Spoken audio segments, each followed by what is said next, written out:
menyebutkan wajar mereka menyembah Nabi Isa. Dulu Ponari aja itu dikeramatkan orang cuma karena dia punya batu. Benar? Ya. Benar ya? Inilah rahasianya kenapa Nabi Muhammad SAW diciptakan oleh Allah itu ada sisi kemanusiawiannya. Diciptakan ngalah. Tahun ke-6 belum dibentak oleh Sayyidina Umar. Rasulun anta? Kamu bener Rasul gak sih? Kok ngalah gitu maksudnya? Akun dinuna. Bener gak agama kita nih? Wah, kalau Datuk Dodo itu yang ditanya begitu aku nyembelih langsung kali. Tapi yang nanya nih Umar. Umar itu yang berani saat itu 3 orang yang paling dahsyat. Sayyidina Umar, Sayyidina Khalid, dan Babul Ilm Sayyidina Ali. Tapi mereka kalau Sayyidina Umar ngomong semuanya diam karena paling senior. Sayyidina Umar paling senior. Assalamualaikum warahmatullahi wabarakatuh. Alhamdulillahillazi anzala ala abdil kitaba wa lam yaj'al lahu iwaja. Asyhadu an la ilaha illallah wahdahu la syarikalah wa asyhadu anna Muhammadan abduhu wa rasul. Allahumma sholli ala Muhammad wa ali Muhammad. Allahumma sholli ala Muhammad wa ali Muhammad. Allahumma sholli ala Muhammad wa ali Muhammad. Datang pertanyaan dari Ibu Tini. Ustadz, bagaimana menurut Ustadz tentang pernyataan dari Ustadz Ar-Razi Hashim yang berbunyi wajarlah mereka itu menyembah Nabi Isa? Bagaimana menurut Ustadz? Tolong Ustadz jelaskan. Ini pertanyaan yang pertama. Pertanyaan yang kedua, saya bertanya Ustadz, siapakah nama pemuda yang pernah mencabut tiang di Khaybar? Tolong Ustadz terangkan. Apakah Umar bin Khattab atau Khalid bin Walid? Tolong jelaskan Ustaz. Nama yang pemuda yang gagah ni Umar atau siapa? Atau Khalid bin Walid?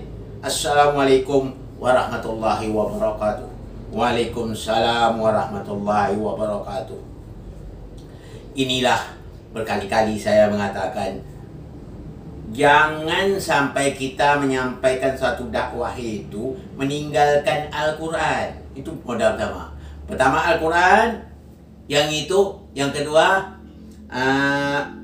sunnah Nabi, ya, sunnah Al-Quran dan sunnah Nabi, dan itrah Nabi, Ahlul Bait Nabi, karena dia lebih tahu tentang itu. Kadang-kadang tidak, yang hak kita tinggalkan, kadang-kadang yang batil kita ambil. Inilah akan terjadi.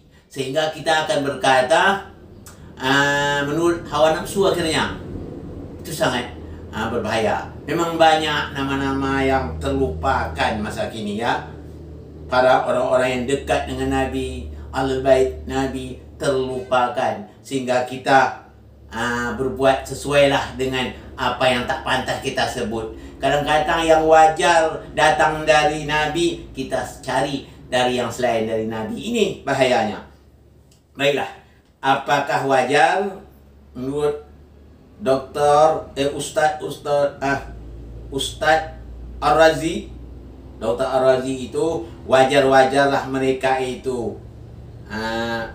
menyembah Nabi Isa. Apakah pernyataannya benar? Saya juga tidak bisa lihat mengatakan kebenaran itu selain kita lihat dalam Al-Quran. Itu kalau tak salah dalam Al-Quran surat Maidah, ya. Surat Maidah ayat 116 yang bunyinya a'udzubillahi minasyaitonirrajim, bismillahirrahmanirrahim. Wa isqalallahu ya Isa ibn Maryam a anta qulta lin-nasi ittakazuni wa ummiya ilahaini min dunillah. Qala subhanaka ma yakunu li an aqula ma laysa li bil haqq.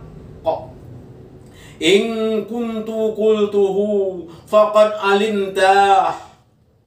ta'lamu ma fi nafsi wa la a'lamu ma fi nafsik innaka anta 'allamul ghuyub. Waktu itu Allah berkata kepada Isa, wahai Isa putra Maryam, apakah engkau mengatakan kepada manusia, jadikanlah aku ini Tuhan dan ibuku sebagai dua Tuhan. Ilahaini itu artinya dua Tuhan maksudnya. Pertama Isa dijadinya sebagai Tuhan. Yang kedua ibunya kata Allah sebagai dua Tuhan. Apakah engkau mengatakan demikian? Lalu Isa menjawab, qala subhanaka ma yakunu li. Apa kata Musa? Kata Isa, tak wajar aku mengatakan an aqula ma laysa li bil haqq. Tidak wajar aku mengatakan demikian. Kalau aku mengatakan itu, maksudnya katanya tak wajar aku mengatakan yang bukan hak aku. Tak wajar dia mengatakan itu bukan hak aku.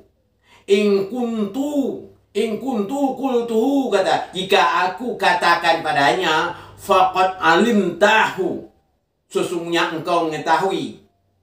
Ta'lamu ma fi nafsi, sesungguhnya engkau mengetahui tentang diriku.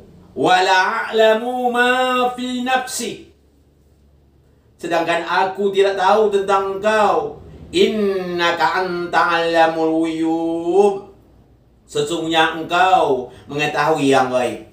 Jadi Isa telah berjanji, tak wajar dia mengatakan bahwa ada Tuhan mengatakan Isa itu sebagai Tuhan. Isa dijadikan Tuhan tidak wajar katanya. Begitu juga ibunya Maryam juga tidak wajar sebagai Tuhan. Tapi pada kesempatan ini maaf ya, Bapak istilahnya Bapak Ustadz Ar-Razi ini ya baru lahir kemarin ya, sudah berani lah wajar, tak boleh berarti. Di sini saya sampaikan itu perkataan yang tak wajar. Jangan kita dukung, sudah orang itu salah kita dukung lagi. Itu nama dosa kodrat namanya. Dan jelas itu salah satu, kita dukung lagi, sama kita dengan dia ya. Jadi kalau kita mendukung dia sama dengan dia. Jadi jangan dikata wajar. Sedangkan Nabi Isa saja mengatakan tidak wajar itu karena itu bukan hak aku. Kalau seandainya aku berkata demikian, tentu engkau lebih tahu. Ya Allah kan. Jadi tentu engkau lebih tahu ya Allah. Begitulah penjelasan daripada Nabi Isa terhadap Allah Subhanahu wa taala. Hanya kata Nabi Isa, aku hanya pernah berkata, qultu lahum, aku berkata kepada mereka, illa ma'amartani bih, aku hanya berkatakan kepada mereka kecuali yang aku perintah. Aning ubudullah, sembahlah Allah, Rabbi, Tuhanku, wa Rabbakum, dan Tuhan kamu. Jadi Nabi Isa menyuruh sembahlah Allah sebagai Tuhanku dan Tuhan. Jadi Allah itu sama-sama Tuhan aku dan Tuhan kamu. Itulah Allah. Itu yang diperintah oleh Nabi Isa terhadap pengikutnya.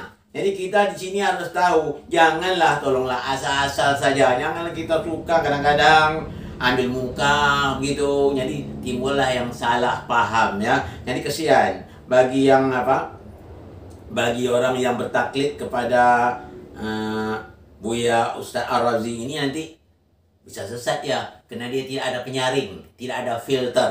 Kita harus ada filter seharusnya. Walaupun dari siapa berkata, kalau salah ya salah. Ya. Makanya dikatakan yang hak itu tetap hak. Jangan jangan kita sembarang berkata ya. Kalau yang benar tetap benar. Makanya Allah telah memberitahu kepada kita, al-haqqu mir rabbika fala takunanna minal mumtarin. Yang benar itu dari Allah. Apa yang benar? Al-Quran. Apa lagi? Rasul. Itu dari Allah itu semua. Dan ahlul baitnya dari Allah semuanya itu. Itu yang benar. Jangan kita ikut yang lain. Kalau ada yang benar, kenapa cari yang lain? Di sini saya tekankan kepada Ustaz Ar-Razi, perlu diperbaiki ya. Tolong diperbaiki. Itu berhubungan akidah tuh Bapak.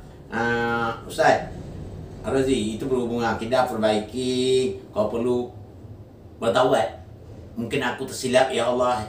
Makanya kita ya, kalau berbuat sebelumnya, kita harus berlindung kepada Allah dulu. Kita berlindung kepada Allah. Ya, doa kau perlu nanti ya. Doa berlindung kepada Allah. Pertama, kita puji Allah. Setelah itu, ya, kita berselawat. Setelah itu lagi, kita mengaku kesalahan kita. Mengaku benar-benar salah kita di hadapan Allah. Ya, jangan sehingga kita tidak jadi kekeliruan nantinya. Nanti kita sudah kita sesat, nanti menyesatkan orang lagi. Kita sesat sendiri, resiko kita, dan kita menyesatkan orang. Bagaimana? Itu kan sangat berbahaya. Jadi kalau sampai ke sana nanti tekor kita nanti. Diri kita tak selesai, tambah pula dosa orang lagi yang kita pikul. Itu jangan sampai terjadi ya. Saya harap pada Ustaz Ar-Razi ini berhati-hati. Kalau bicara itu berhati-hati. Makanya sering saya sampaikan di video-video kan. Sering saya sampaikan, berpikir dulu baru bicara. Jangan bicara dulu baru berpikir. Nah itu ya. Nah ini jadi tolong ya diperbaikan. Kita perbaiki supaya akidah itu nanti benar. Ya, supaya akidah benar, kembalilah bertobat jalan Allah, mengaku di hadapan Allah itu merupakan suatu kesalahan besar. Ini saja yang saya dapat sampaikan. Ada lagi, ada satu lagi ya. Maaf, ada dua rupanya. Yang kedua, siapa pemuda yang mencabut Khaybar, perang Khaybar itu? Siapa nama pemudanya? Umar bin Khattab. Apa tuh? Umar bin Khattab atau apa tuh aja lah ya? Umar bin Khattab atau ayahnya.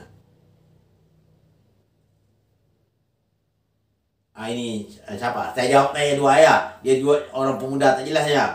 Saya pun tak jelas, mata kurang jelas. Jadi Umar bin Khattab atau apa katanya? Khalid bin Walid. Ya, Khalid bin Walid punya ya. Salah saya. Umar bin Khattab atau Khalid bin Walid yang mencabut Khaybar. Wah, itu dia. Memang kita lihat. Tapi kalau kita lihat sejarah,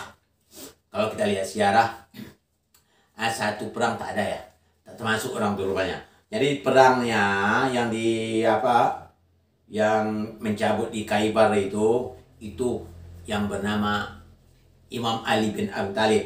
Imam Ali bin Abu Talib.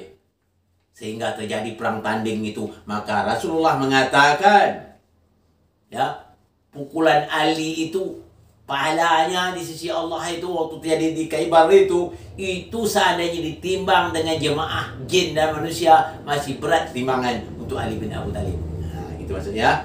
Jadi begitu maksudnya. Jadi yang jelas yang mencapai Khaybar itu yang mengalahkan pemuda Yahudi itu adalah Ali bin Abu Talib, bukan Umar. Tak ada waktu itu yang sanggup untuk maju. Takut. Karena mereka lebih gagah, lebih kokoh badannya. Semua gentar. Maka dia berkata, mana kekuatan Islam yang ada? Mana tunjukkan? Semua tak berani. Memang gagah orang Yahudi itu. Akhirnya Nabi Muhammad menunjukkan Ali bin Abu Talib. Ali bin Abu Talib siap untuk menghadapinya. Jadi terjadilah perang tanding itu dimenang oleh Ali bin Abu Talib ya. Jadi pemuda itu bernama Ali bin Abu Talib ya. Yang mencabut tiang Khaybar pun Ali bin Abu Talib. Mudah-mudahan jawaban ini dapat bermanfaat bagi ibu ya, ibu Tini, dan bagi Ustaz dapat juga jadikanlah ini. Jangan merasa diguru Ustaz. Saya tidak mengguru Ustaz. Itu sebagai pembaikan, biasa saja. Saya juga kalau salah tolong perbaiki saya siap itu. Apa bentuk kesalahannya saya, mungkin saya begini.